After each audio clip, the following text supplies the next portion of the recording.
Assalamualaikum warahmatullahi wabarakatuh. Kami dari BSI Cabang Jatiwaringin kelas 631A11. Pada kesempatan ini kami akan mempresentasikan rencana dan analisis usaha F&B yang kami pilih, yaitu usaha nasi goreng Padang. Berikut nama anggota kelompok kami.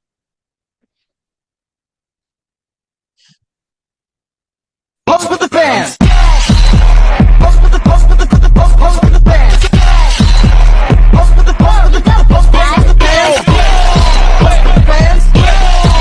Selanjutnya, kami akan menjelaskan latar belakang data usaha, struktur kerja, dan analisis keuangannya.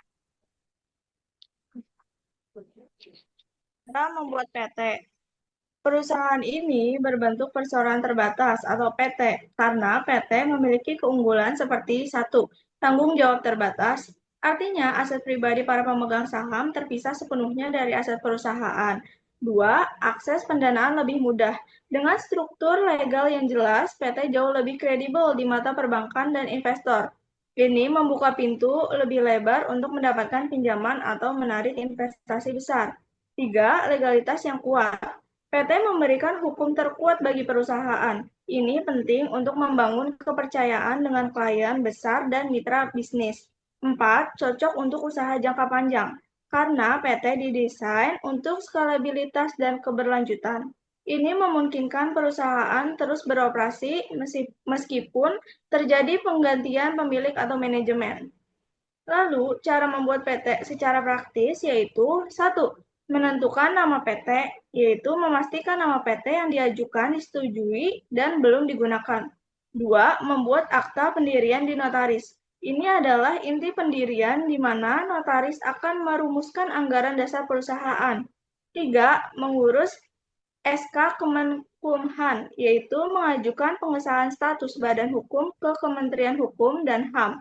PT secara resmi lahir di tahap ini. 4. Membuat NPWP perusahaan, yaitu untuk memenuhi kewajiban perpajakan. 5. Mengurus NIB OSS, yaitu untuk mendapatkan nomor induk perusahaan. 6. Yang terakhir yaitu mengurus izin usaha F&B.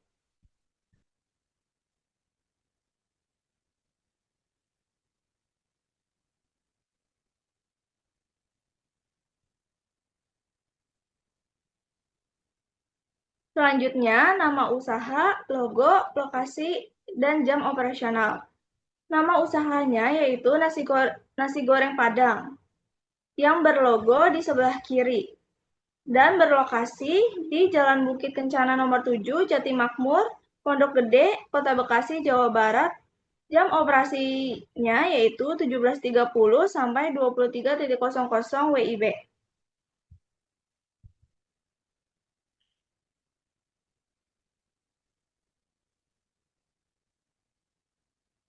Selanjutnya, ada latar belakang.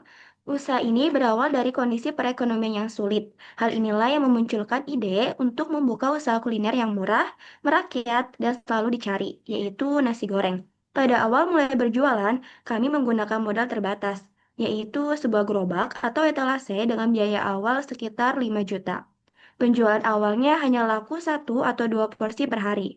Namun setelah 3 bulan uji coba, konsumen mulai bertambah.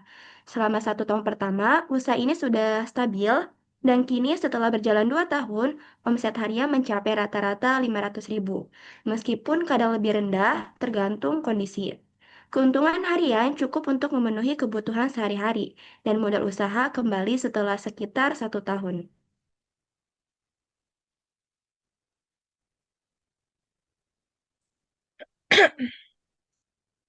Selanjutnya ada visi dan misi. Visinya yaitu menjadi usaha nasi goreng khas Padang yang terjangkau, lezat, dan menjadi pilihan utama masyarakat sekitar. Misinya yang pertama ada menyajikan makanan berkualitas dan higienis. Yang kedua ada memberikan pelayanan cepat dan ramah. Ketiga ada menjaga harga tetap merakyat. Keempat mengembangkan usaha sampai memiliki cabang. Dan yang kelima ada meningkatkan kesejahteraan anggota usaha.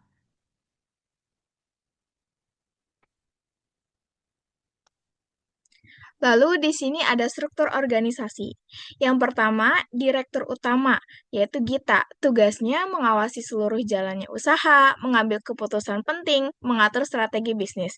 Yang kedua, ada manajer operasional, yaitu Lika. Tugasnya mengatur bahan baku, memastikan proses produksi berjalan lancar, mengatur kebersihan dan SOP. Yang ketiga, ada manajer pemasaran, yaitu Alvira. Tugasnya mendesain branding dan logo, mengelola media sosial, membuat promosi dan menjaga hubungan pelanggan.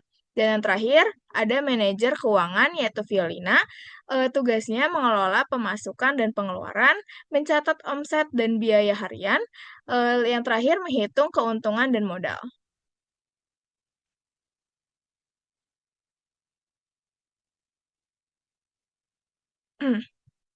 Selain peran struktural PT, di lapangan setiap anggota memiliki tugas tambahan. Gita meracik bumbu, memasak nasi goreng, menjaga kualitas rasa, Lika belanja bahan baku, menyiapkan peralatan, memastikan kebersihan, Pio mencatat transaksi harian, menghitung kebutuhan belanja, yang terakhir Alvira mengambil foto atau video untuk promosi, membuat konten IG, mengatur promo harian.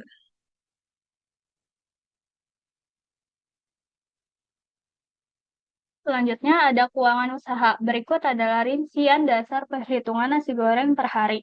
Modal bahan baku atau bahan pokok 250.000 per hari, omset rata-rata 350.000 sampai 500.000 per hari, keuntungan bersih per hari kurang lebih 100.000.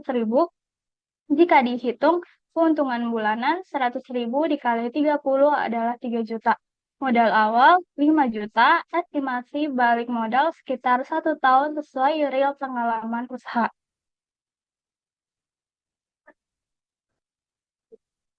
Di sini ada menu makanan dan minuman, yaitu ada menu utama yaitu nasi goreng, mie goreng, kue tiaw goreng, mie rebus, kue tiaw rebus, bihun goreng, bihun rebus. Minuman ada es teh manis, teh jeruk, es jeruk, kopi, teh tarik, es teh, susu, dan lain-lain. Di sini ada dokumentasi tempat usahanya. Demikian pemaparan mengenai usaha F&B perseorangan kami, yaitu nasi goreng Padang. Usaha ini dibangun dengan modal kecil, berkembang perlahan, dan kini menjadi sumber penghasilan yang stabil bagi pemiliknya. Semoga penjelasan ini dapat memberikan gambaran nyata tentang bagaimana usaha kecil bisa berkembang melalui konsistensi dan kerja keras. Terima kasih atas perhatian Bapak atau Ibu dosen dan teman-teman semua. Wassalamualaikum warahmatullahi wabarakatuh.